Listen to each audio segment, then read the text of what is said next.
আমার দুষ্টু বন্ধুরা, কেমন আছো তোমরা? নিশ্চয়ই তোমরা খুব ভালো আছো। তোমাদেরকে মজা দেওয়ার জন্য আবারও নতুন একটি গল্প নিয়ে এলাম। আজকের গল্পটি খুবই মজাদার হতে চলেছে। আমি শিওর বলতে পারি গল্পটি শেষ পর্যন্ত শুনলে তোমাদের দাঁড়িয়ে যাবে। তাই ভিডিওটা শুরু থেকে শেষ পর্যন্ত দেখার অনুরোধ রইল। তাহলে কথা না বাড়িয়ে এবার আসল ঘটনা আসি। আমার নাম ইমন। আমার বয়স 22 বছর।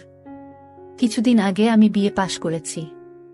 আমার মায়ের নাম শিরিন জাহান আর আমার বাবার নাম তৌকির খান। বাবা মা, দাদি এবং 4 বছরের ছোট বোন আরিফাকে নিয়ে আমাদের ছোট্ট সংসার। আমার বাবা মায়ের বয়সের মধ্যে অনেক ব্যবধান। আমার বাবার বয়স 59 বছর আর আমার মায়ের বয়স মাত্র 36 বছর, কিন্তু আমাকে দেখলে কেউ বিশ্বাসই করবে না যে আমার মায়ের 22 বছরের একটা ছেলে আছে আর 4 বছরের একটা মেয়ে আছে। আমার মা দেখতে খুব সুন্দর, গায়ের রং ফর্সা, মায়ের মুখটা অনেক বেশি মায়াবী, পালতোলা নৌকার মতো মায়ের দুটি চোখ। মায়ের চেহারা যে কোনো পুরুষের মাথা খারাপ করে দিতে পারবে। আমার মা অনেক বেশি শিক্ষিত আর স্মার্ট। আমার মা এখনো ওয়েস্টার্ন পরে, যাতে করে মাকে খুব বেশি ইয়াং লাগে। আমি কোনো দিন আমার মাকে নিয়ে কোনো খারাপ চিন্তা করিনি, বরং আমি আমার মাকে অনেক বেশি ভয় পেতাম। একদিন সোমবার আমরা সবাই বাসায় যে যার মতো, হঠাৎ করে মায়ের কাছে একটা ফোন আসলো আর মা হাউমাউ করে কাঁদতে লাগলো। পরে জানতে পারলাম যে আমার বাবা একটা রোড অ্যাক্সিডেন্টে মারা গেছে। বাবার মৃত্যুতে আমরা সবাই ভেঙে পড়ি। বাবা মারা যাওয়ার 3-4 মাস পরে আমরা সবাই স্বাভাবিক হতে শুরু করলাম।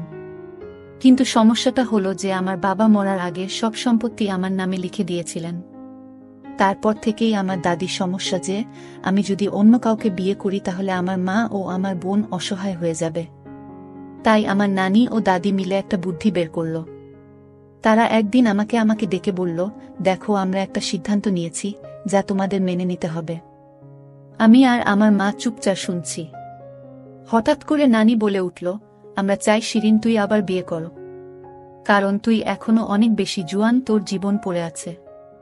তোর মেয়ে এখনো অনেক ছোট আর তোর মেয়েরও বাবার দরকার আছে। মা চুপচাপ শুনছে। তারপর আবারও নানি বলে উঠল যে, দেখ শিরিন, আমরা অনেক ভেবে এই সিদ্ধান্ত নিয়েছি যে ইমনও এখন বড় হয়েছে। কিছুদিন পর ওকে বিয়ে দিতে হবে, তাই আমরা চাই তুই আর অন্য কাউকে বিয়ে না করে ইমনকে বিয়ে করো। মা বলল, তোমাদের মাথা ঠিক আছে? ইমন আমার ছেলে, ওকে আমি জন্ম দিয়েছি, ওর সাথে আমার বিয়ে কিভাবে হবে? এটা অনৈতিক আর পাপ। আমরা জানি যে এখানে কিছু সমাজের নিয়ম আছে, কিন্তু নিয়ম একটা সময় যে চেঞ্জ করতে হয়। মা তাই বলে নিজের ছেলেকে দিয়ে। তোমরা এটা ভাবতে পারো কিভাবে? আমি কোনোদিন এই পাপ কাজ করব না। তারপর নানি আর দাদি অনেক জোর করল আর হুমকি দিল যে আমরা যদি এই সিদ্ধান্ত মেনে না নিই তাহলে তারা এই বাড়ি ছেড়ে চলে যাবে। মা হাউমাউ করে কান্না শুরু করল। আমি চুপচাপ বসে আছি। আমার বলার মতো কোনো ভাষা নেই। তারপর দাদু আর নানু মাকে বোঝানো শুরু করল যে দেখ, তৌকির মরার আগে সবকিছু ইমনের নামে করে গেছে। এখনো যদি অন্য কোনো ভুল মেয়ের পাল্লায় পড়ে তাহলে তোর আর তোর মেয়ের জীবন ধ্বংস হয়ে যাবে। তোর মেয়ের কথা চিন্তা করে রাজি হয়ে যা। মায়ের কান্না থামে না। আমি তো অবাক, কারণ আমি মাকে নিয়ে কোনোদিনই সেভাবে কিছু ভাবিনি। তারপর দাদু আর নানা অনেক বোঝানোর পর মাকে বলল যে দেখ, তুই মেনে নিবি, তা না হলে আমাদের সারা জীবনের জন্য হারাবি। মায়ের কান্না থামে না।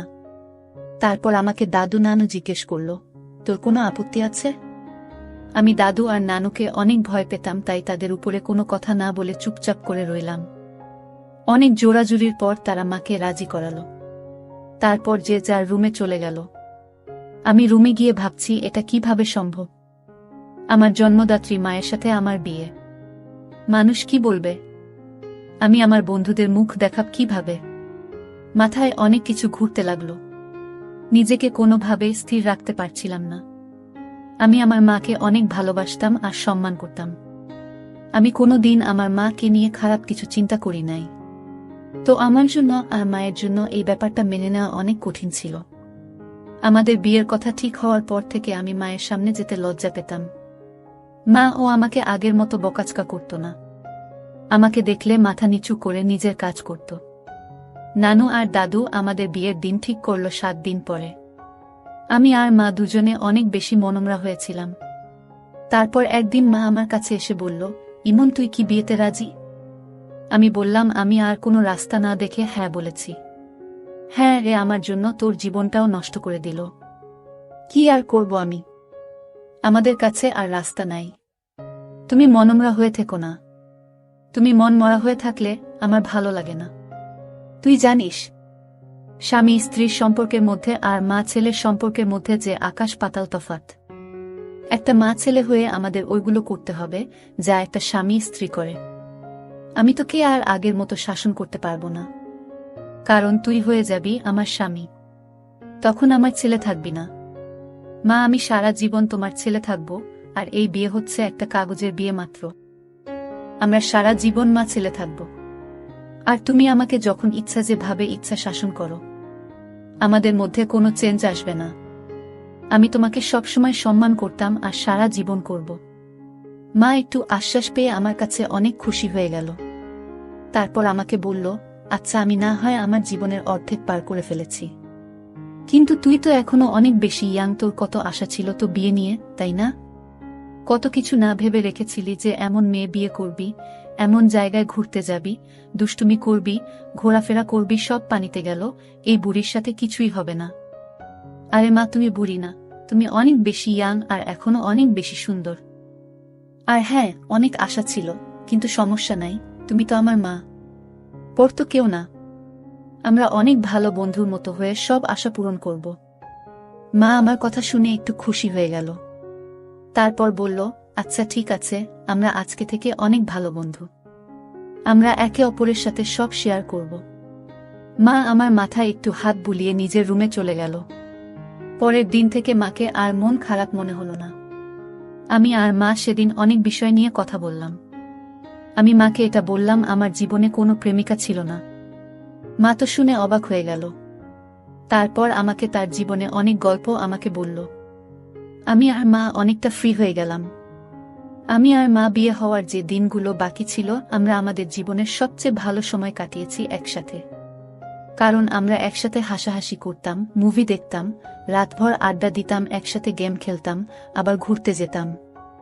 আমি ওই কয়েকদিনে আসলে ভালো বন্ধু হয়ে গেলাম। যাই হোক, আমাদের বিয়ের একদিন আগে দাদু আর নানু আমাকে আর মাকে নিয়ে গেল শপিংয়ের জন্য। আমরা খুব হাসাহাসি করছিলাম, তা দেখে নানু আর দাদি অনেক খুশি হল। যাই হোক, আমি আর মা পছন্দ করে অনেক কিছু কেনাকাটা করলাম। মাকে আমি পছন্দ করে প্রথম বেনারসি শাড়ি কিনে দিলাম। মা একটু লজ্জা পেয়ে গেল। পরের দিন আমাদের বিয়ের আয়োজন করা হলো। কিছু মানুষকে ডাকা হলো। যাই হোক, মাকে দাদি আর নানি মিলে রেডি করে দিচ্ছে।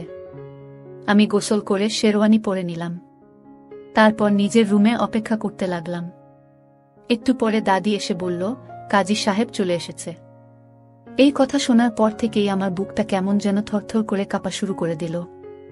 কারণ আজকে আমার বিয়ে হতে যাচ্ছে, তাও আবার আমার নিজের মায়ের সাথে। আমি খুব বেশি ভয়ে ছিলাম। রুম থেকে বের হয়ে দেখলাম মা আগে থেকে টেবিলের মধ্যে বসে আছে। মা বেনারসি শাড়ি পরেছে, মাথায় কাপড় দিয়ে রাখছে, হাতে হালকা গয়না পরছে আর হালকা মেক আপ করছে। মাকে আসলেই সুন্দর লাগছে, একদম ঠিক যেন নতুন বউয়ের মতো। আমি গিয়ে মায়ের পাশে বসলাম আর কানে কানে ফিসফিস করে বললাম, মা, তোমাকে অনেক সুন্দর লাগছে। আমার কথা শুনে মা একটা হাসি দিল। তারপর কাজী সাহেব আমাদের বিয়ে পড়ানো শুরু করল। কাজী জানত যে আমরা মা ছেলে, তারপরও অনেক টাকার বিনিময়ে বিয়েটা পড়াচ্ছে। যাই হোক, আমরা দুইজনে কবুল বলে ফেললাম। আমাদের বিয়ে হয়ে গেল। আমরা মা ছেলে থেকে হয়ে গেলাম স্বামী স্ত্রী। যে নারী আমাকে পেট ধরেই পৃথিবীতে এনেছে, সে কিনা আমার বিয়ে করা বউ হয়ে গেল।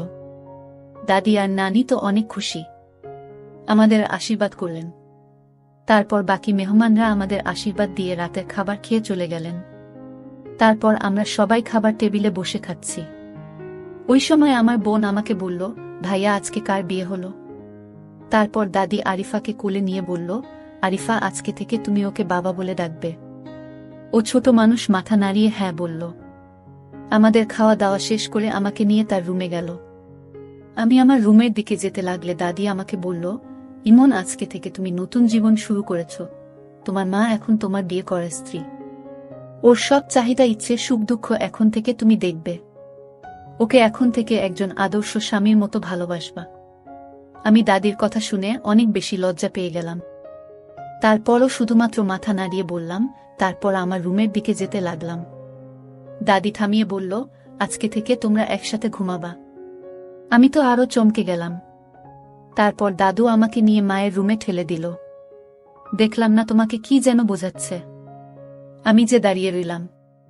একটু পরে না দেখে বলল, আসেন জামাই সাহেব, আমি বের হয়ে যাচ্ছি। আমি এই কথা শুনে লজ্জায় লাল হয়ে গেলাম। এরপরে নানি রুম থেকে বের হয়ে গেল। আমি রুমের দিকে তাকিয়ে দেখি রুমটা অনেক সুন্দর মতো সাজানো। খাট ফুল দিয়ে অনেক সুন্দর করে সাজিয়েছে, কারণ তারা চায় আমি আমার মায়ের সাথে বাসর করি। যে আমার ভাবতেই কেমন যেন ঘৃণা লাগছে। আমি চুপচাপ দাঁড়িয়ে রইলাম। মা আমাকে দেখে বলল, আসো ইমন, দাঁড়িয়ে আছো কেন? আমি মায়ের কথা শুনে গিয়ে খাটের মধ্যে বসলাম। তারপর মাকে বললাম, দেখছো তারা কি করেছে, রুমের অবস্থা? তাদের মাথায় আসলেই ঝামেলা আছে। আরে বইল না, আমাকে যে কত কিছু বলল, কিভাবে কি করতে হবে। তারা আসলে ভাবছে যে আমরা মা ছেলে হয়ে গুলো করব। হ্যাঁ, যত সব ফালতু। যাক, বাদ দাও।